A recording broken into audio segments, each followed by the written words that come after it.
But people are divided right now before we get into van life. There's a lot of division amongst the people about what's happening within the migrant crisis.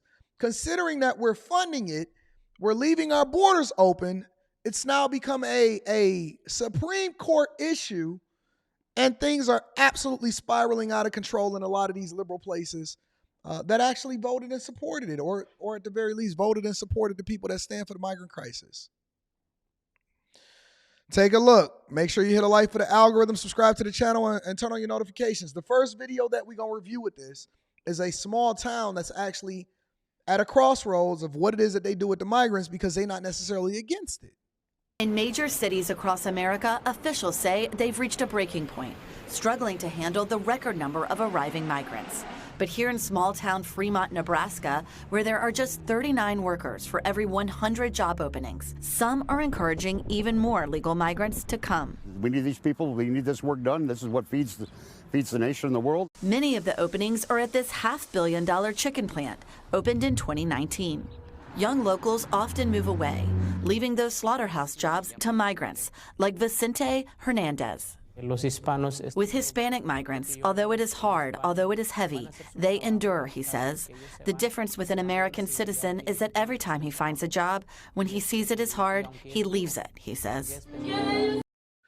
Let's stop there and let's have an uncomfortable conversation. Woo-wee. This is going to really bother some people. I can already tell. I could tell. This is going to bother some people.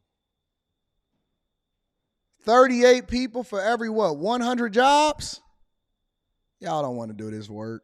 Y'all too good for that. Remember? Y'all too good for it.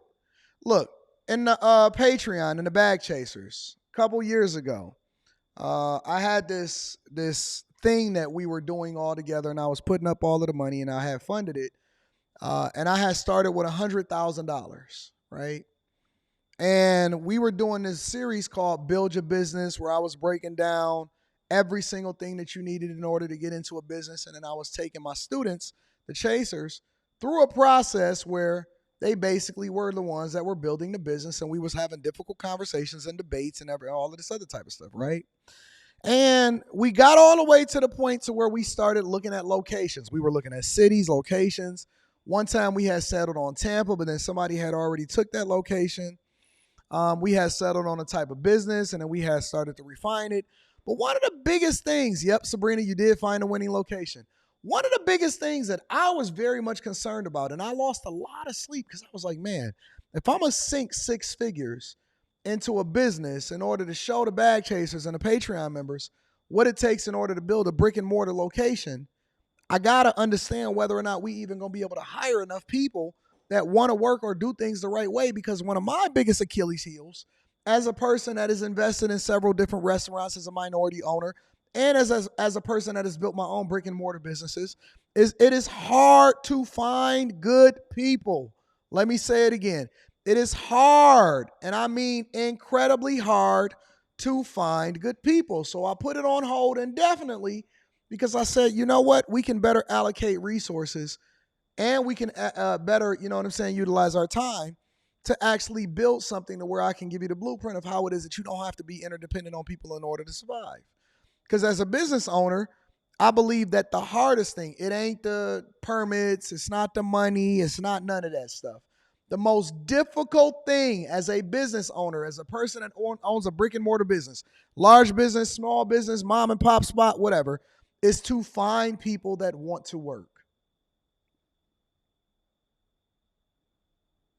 I can't tell you how many times, and I'm not even going to be specific, I'm going to be very, very vague, because I don't want to put no businesses or no spaces in a bad space, that I see workers rotate in and out. And then we come in and we say, well, what happened to this person?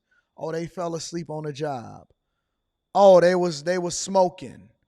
They smelled like trees when they came in. They late every single day. And then eventually we just got to, they got to go ahead and they got to get a staffing company, and they just got to go ahead and rotate them in and out, rotate them in and out. It ain't got nothing to do with the pay. Ain't got nothing to do with the hours. Ain't got nothing to do with being overworked. A lot of the times the jobs be easy. They just can't get there on time. or they smoke their way and they come in, they smelling like trees and their eyes is bloodshot red, or they forget and they fall asleep on the job and all of this stuff. And Americans, to a larger extent, even though I am against illegal immigration into this country because I believe that we got to do everything in order, Americans, to a larger extent, have become lazy. They don't have the grind, the work ethic. And a lot of people will look at me and they say, well, Anton, you know what I'm saying? I want to get to where you at, or you just privileged. No, I just work harder than you. People sit there and they complain about me having a day job, even though I have a business and I have this business and I got that business and I'm a content creator. And they say, Anton, nah, you work too hard. That's how I know I'm always going to be rich. It's nothing that you can do. Listen, it doesn't matter what happened in society. I know that I am always going to be rich because I know that you're too lazy to ever be able to compete with me. Over a period of time, I'm going to break you down. Over a period of time, I'm going to break you down. This is a town where we sit there and we complain about jobs. And then just the other day, earlier this week, y'all said we going to boycott Tyson Foods. For what? I don't agree with the boycott. I'm not boycotting nothing. Y'all ain't boycotting nothing anyway because y'all too lazy. I'm not boycotting nothing. For what? You don't want the job? Like you going to be out there picking vegetables. You going out to the farms and you going to pick some vegetables? Man, shut up. You ain't picking no vegetables. You ain't going to the grocery store and bagging no groceries. You ain't going to the slaughterhouses and cutting the food. You don't even want to know how the food is made. You just want to eat. Nom, nom, nom, nom, nom. That's all you want to do? Come on, man. Listen, if we going to have this conversation, then let's have a conversation in truth. You don't even want to know how the food is made. If they show you a Netflix documentary, you're going to be like, I don't want to see it. Cover my face up. We're the big piece of chicken. That chicken got so many antibiotics and hormones and HGH in it. That chicken looked like Arnold Schwarzenegger. Like, man, I didn't even know they made chickens this big. It ain't that big normally. It ain't that big normally. You got a big stomach. Ooh, give me the big piece of chicken. Give me the chicken that look like a chicken. Give me the chicken with 8 toes on it. I like the chicken with extra toes on it. Nom, nom, nom, nom, nom, nom. You don't even think about it. I be looking at that chicken like, man, that chicken, how's it boneless and it's big at the same time? How did they pull the bones out of it? Y'all eat boneless wings?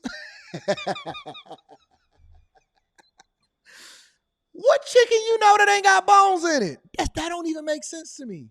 So the wing is the same size, it just ain't got no bones in it. Where the bones go? It's a migrant worker that was over there doing his job, chopping it up to chicken, whatever it is that he do. We don't want to know about it. We don't want to know how the vegetables is picked. We don't want to know where the cotton come from. We don't want to know how the chicken is made. We don't want to know how many pigs they raise. We just want our alligator belts from Hermes. We want our food from the plant. And we want our DoorDash delivered. That's a fact. I don't care. Listen, the reason that they don't want to give me my money and they don't want to put me on national TV is because I'm going to have an uncomfortable conversation and I'm just going to tell the truth. Don't nobody want to work. Don't nobody want to work. Y'all want to get paid. Y'all don't want to work. Y'all are trying to figure out every single day about how you can get out of a job. I can't tell you how many people sit and send me emails every day and say, Anton, how can I retire early? I'll be like, how old are you? 23. What? Delete. I just deleted right on out of my inbox. I'm telling you, I just deleted. Hernandez and his wife are also pastors to the growing Guatemalan community. Once this town of 27,000 was nearly all white. Now 1 out of 6 are Latino. Since 2018, the school district added almost 800 non-English speaking students. Meatpacking is the biggest industry here in Fremont. The state's Chamber of Commerce says Nebraska needs to welcome more migrants to fill jobs like these. But some residents here are resistant to that change. Voters backed a town ordinance twice, which says locals must tell the city that they are here legally before they can rent housing. The city cannot always verify the information, but people say the law remains on the books to send a message. Councilman Paul Van Buren supports it. Why was it brought up? Citizens had asked the city council to do something because it was pretty obvious that we were become a haven for illegals. He argues slaughterhouses paying low wages to migrants lowers incomes for citizens and criticizes increased costs for migrant children at local schools. But then y'all don't want to have lower food costs. Y'all want y'all can't have it both ways. You can't have it both ways. Either you want to increase the cost of food and logistics to pay the drivers more money because the truck drivers got to get paid. The migrants or whoever it is that want these jobs want to get paid. Supervisors want to get paid. Everybody want to get paid. But then you want us to drive the cost of food down. How do you think that that's going to happen? Do you think, listen, cars cost too much. You didn't see them protesting last year with the UAW asking for $50 an hour minimum and to convert all of the temporary workers over into the regular workers?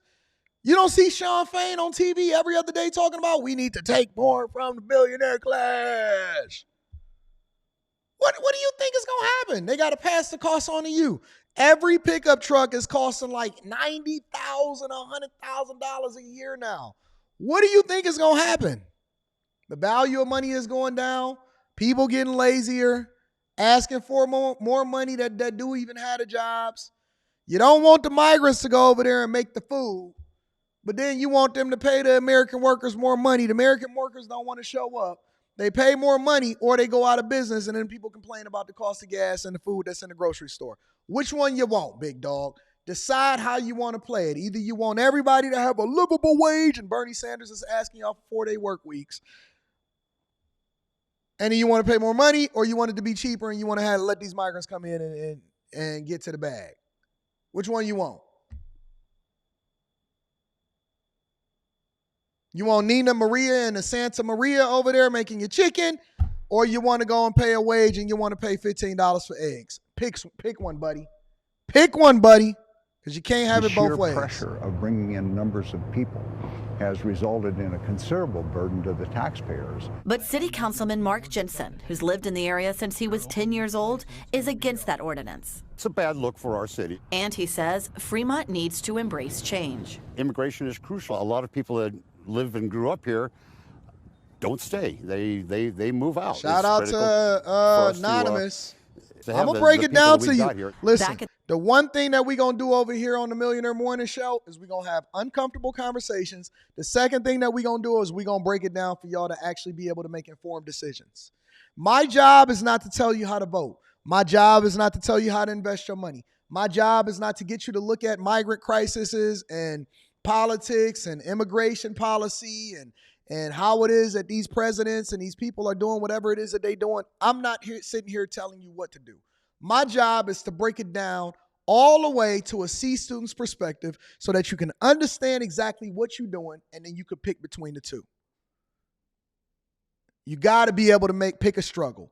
You're going to struggle on one side or the other, but you got to be able to pick one of the two. I'm here to give you the information and break it down in a consumable format so that you can't say that you don't know. That's what I do. You got to think for yourself. I'm going to break it down. You got to think for yourself, though. At the church, Vicente tells us he regularly gets about 3 hours of sleep a night. But still, he and his wife Maria say they found their new hometown. Now I live the American dream, as they call it. I'm happy because I have everything, she tells us. State officials say they often have problems with undocumented workers using fake IDs. Just this month, 4 migrants were charged with using them to get slaughterhouse jobs. Lester? Thanks for watching. So, y'all got to pick a struggle. That's what it basically comes back down to. You got to pick a struggle. They sleep in 3 hours. If they had the education and opportunities like you, they would work you out of a job, boy. But again, you don't want them to have these low-wage jobs, but then you want to try to figure out where your farm and your chicken is coming from.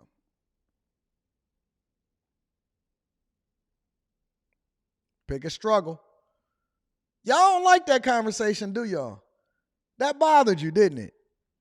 To have that dose of reality to be thrown on top of you, on top of all of the propaganda that's given to you on a daily basis, because we want to look at it objectively on both sides, that bothered you, didn't it? That absolutely just tore your soul out. And you was like, damn, I ain't really thinking about it like that. I talk about the gas prices and the cost of housing and food and why is it costing so much? We want to protest without any understanding. It bothers you, didn't it?